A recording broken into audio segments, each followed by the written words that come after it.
Hello, ladies and gentlemen. Welcome to the Esteemed FaceTime with Leaders, an initiative by World Development Corporation. I am Falak Khan, anchor at World Development Corporation. FaceTime with Leaders is a platform for industry titans to share their experiences, thoughts, ideas, and best practices in order to inspire one another and future leaders. In a nutshell, we attempt to encapsulate the multi-decadal learnings acquired by these industry leaders. We also hope that by conducting these FaceTime with Leaders interviews, we can bring together a global community of eminent personalities. By bringing together such visionaries on one platform, we hope to play a part in inspiring the lives of other leaders. Great learnings from great leaders undoubtedly assist everyone by identifying, nurturing, and using the trade secrets that are proven success formulas for many. And this is what we aim for with these sessions by making them a gathering of industry stalwarts and a knowledge-sharing community. We have one such industry titan on FaceTime with Leaders with us today, Mr. Bawa Grover. Hello, welcome, Mr. Grover. We are glad to have you here today with us on FaceTime with Leaders. Pleasure to be here. Thank you. Thank you so much. Mr. Grover is a senior professional in the banking and ITES sectors with extensive experience in management consulting, entrepreneurship, and strategic advisory roles. With an MBA from XLRI and a background in mechanical engineering, he has accumulated over 2.5 decades of successful experience in the corporate sector, including serving in executive leadership and board positions at renowned organizations such as Citigroup, ICICI Bank and TCS.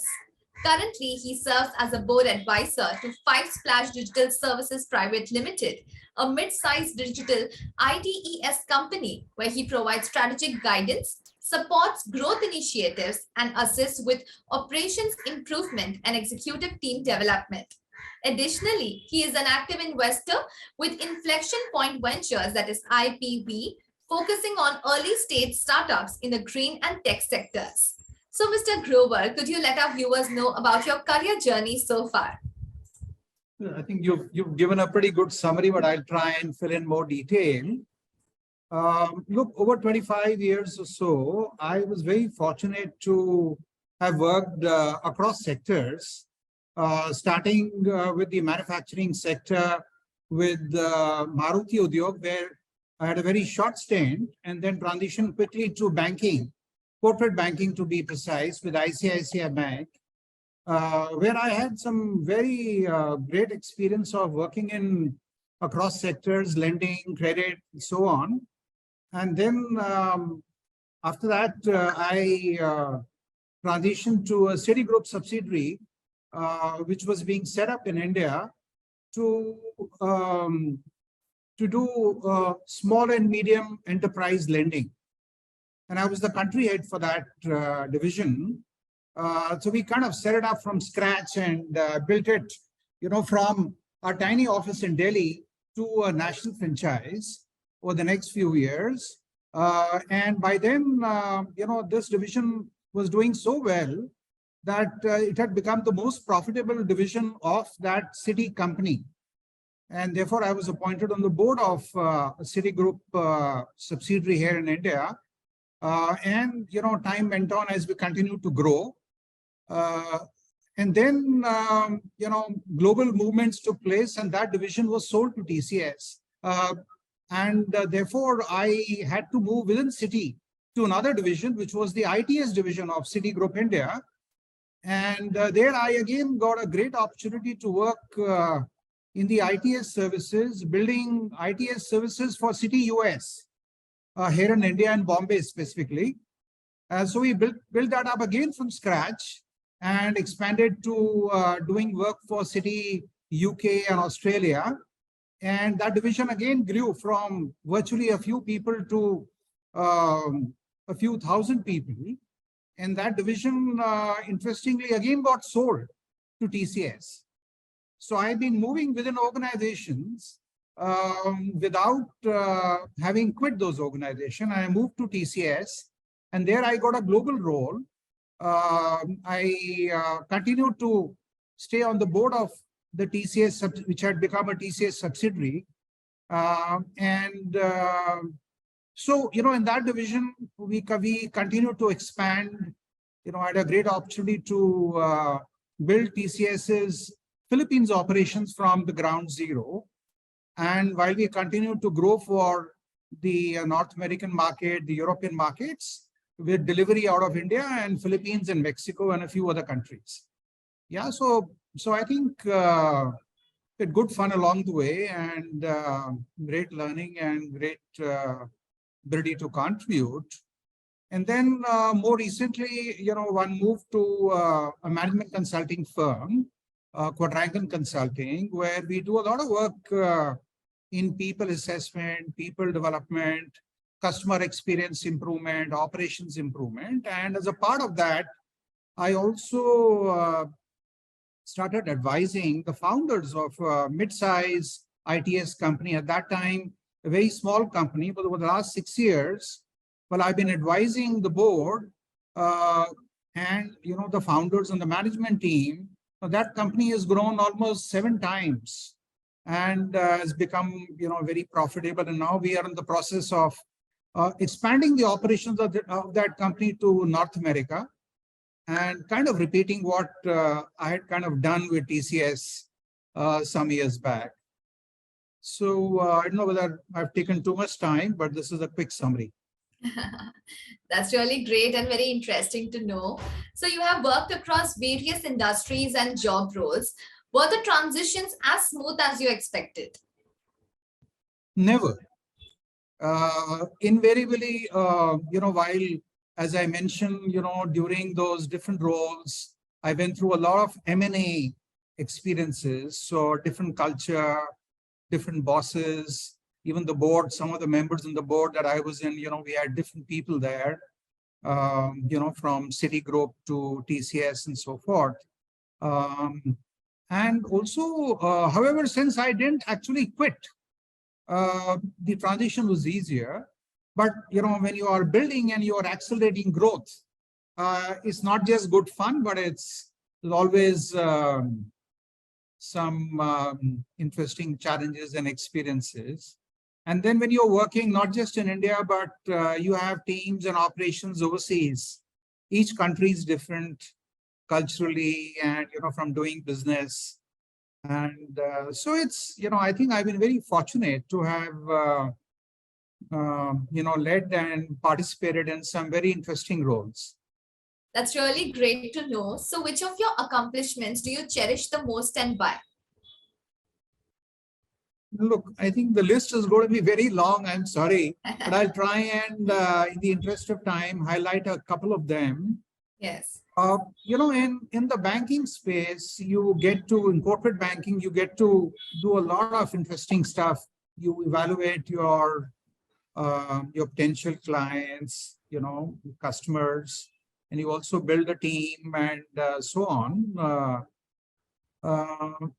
But when I was part of the Citigroup subsidiary here in India, building a business, the fact that we built the small and medium enterprise lending business so fast and so profitably in a very difficult time. This was way back in 1999, when the economic markets, the financial markets were very tricky.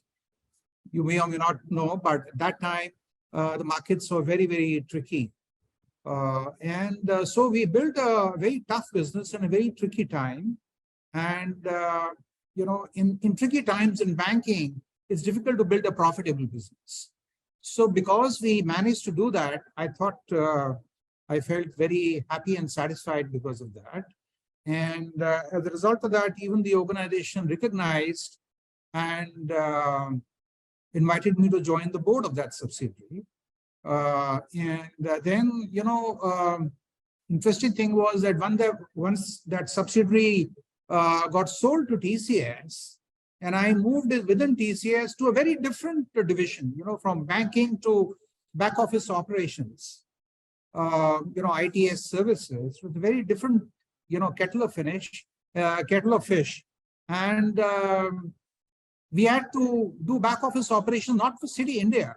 The India market I was familiar with, but for the US market, right? So one had to travel to US, learn some of the stuff going on over there, operations, policies, procedures.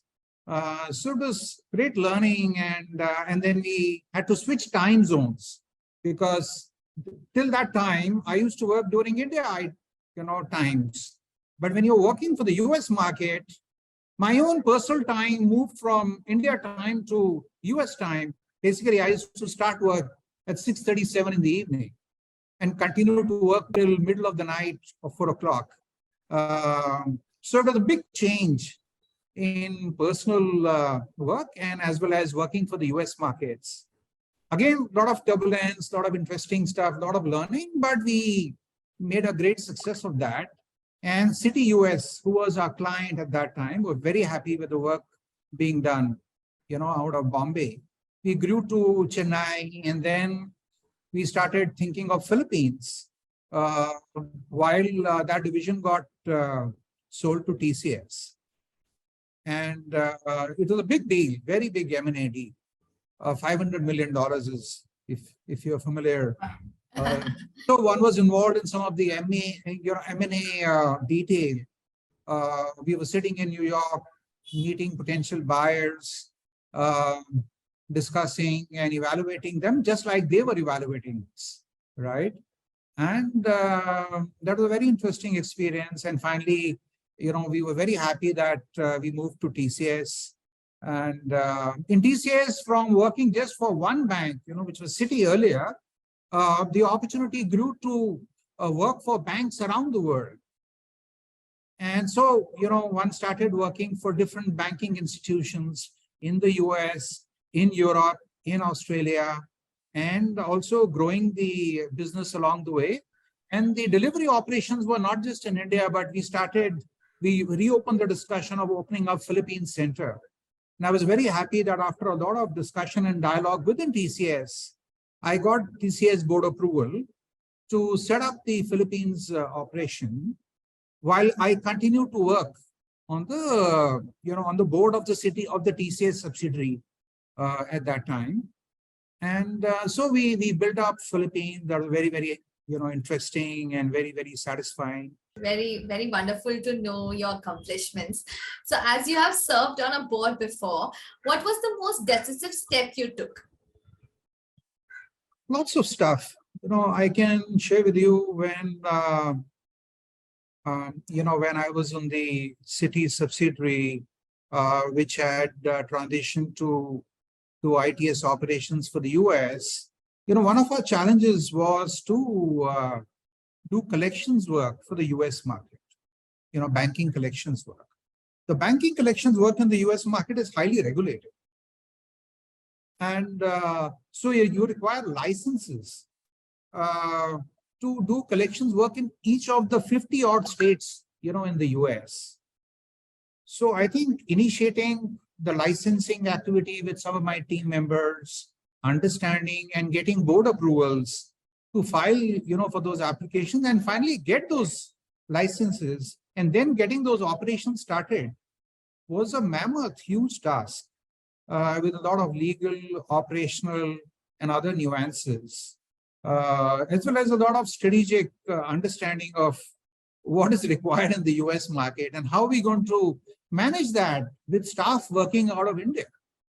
Yeah, so a lot of training requirements and so forth. So that's very interesting. And I think on the other, when I was a part of the TCS subsidiary, the board of that, I guess because of my strengths, they appointed me as the chairman of the audit subcommittee. So therefore, my role in that subsidiary, although we were not a part of the big TCS, but a tiny subsidiary of TCS, which is called TCS eServe International, the need to engage with not just internal auditors, but external auditors was very interesting. And we had one of the big four, I won't name them now, who were the external auditors, and they would give us a lot of inputs, which is very interesting to learn from. And in fact, we used to have a lot of discussion on the licenses, in the US, and the risk mitigation around that. But I think those were some of the, and more recently, while I've not been a part of the board, I've been part of the board of our own entrepreneurial ventures, the consulting firm and the other company we run in our tiny group. But as a part of the board, as an advisor, one has been working with other board members, some of whom are very accomplished seniors in the US as well as in India, and with a very smart set of founders. So I think somewhere I must have contributed along with others, and of course the founding and the management team. The company has grown, 5-6 folds the last few years. So I think I don't want to be, sort of talking too much about some of our accomplishments, because invariably it's teamwork. All right.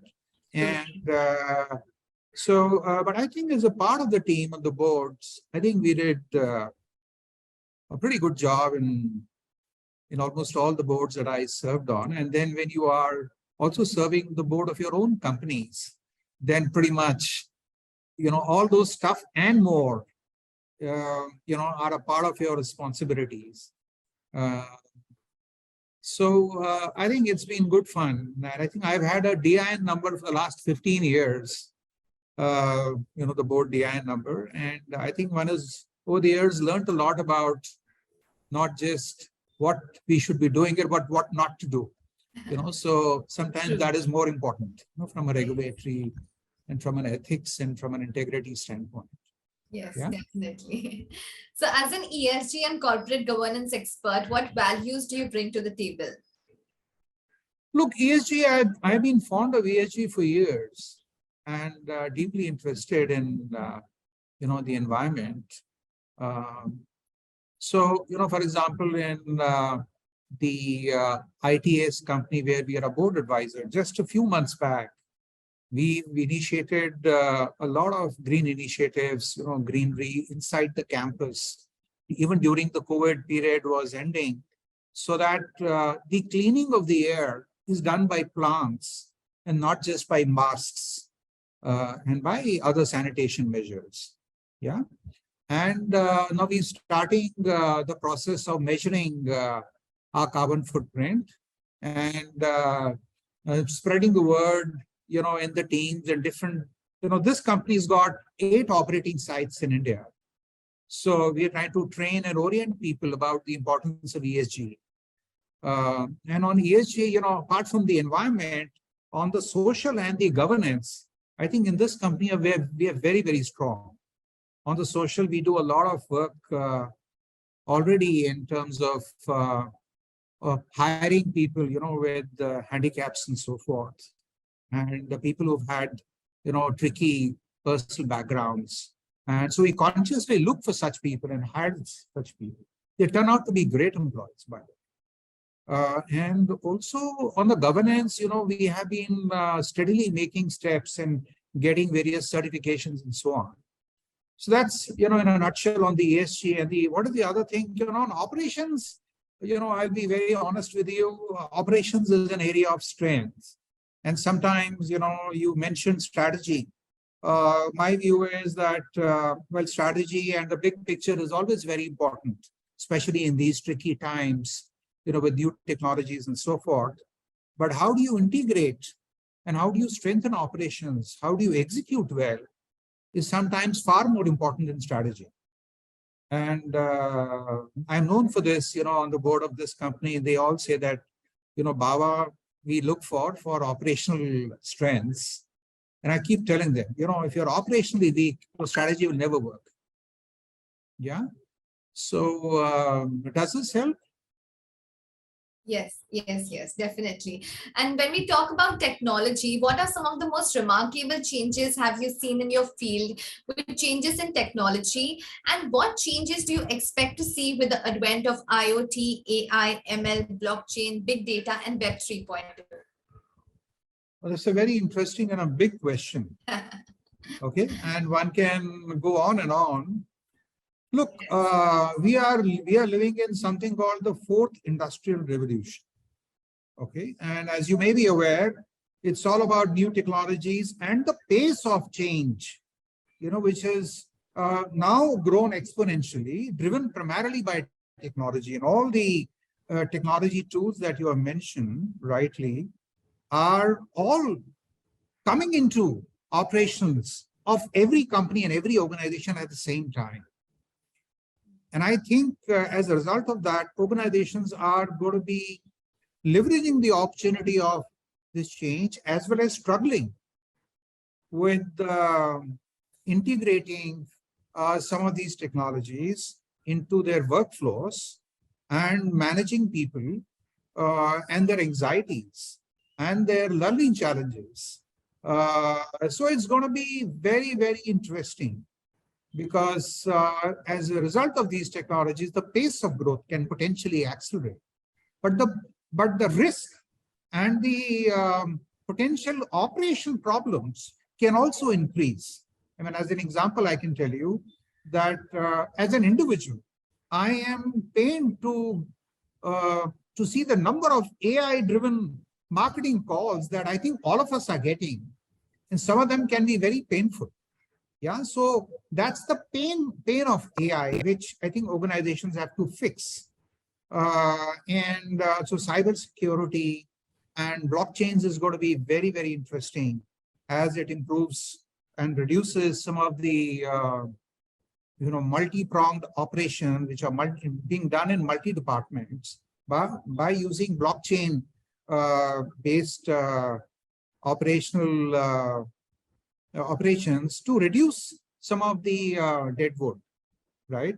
And so things are going to become, I think, in some respects, stronger, in terms of data accuracy, in terms of data access. Blockchains will help. AI will help as well. And I think all the other stuff that you are, automation and, chat GPT, which you didn't mention, is going to be so exciting because it's going to disrupt a lot of stuff. One of our, co-board members on, on this Five Splash Digital, is actually an evangelist for Chat GPT. He himself runs a startup based on Chat GPT. So I get to learn a lot from him as well. So, some of these board conversations are fascinating. And I can tell you where in management consulting, tell you a secret, that while we consult with our clients, and we give them, always our goal is to contribute, come what, contribute, help, support, and contribute. We learn a lot ourselves from our clients. So when we are working with different clients, we see a lot of patterns and trends and a lot of opportunities to cross-pollinate, solutions which we have successfully or managed to implement successfully in one organization with another organization. So it's good fun, I can tell you. It's great fun. It's hard work, but it's great fun. Yes, that's there indeed.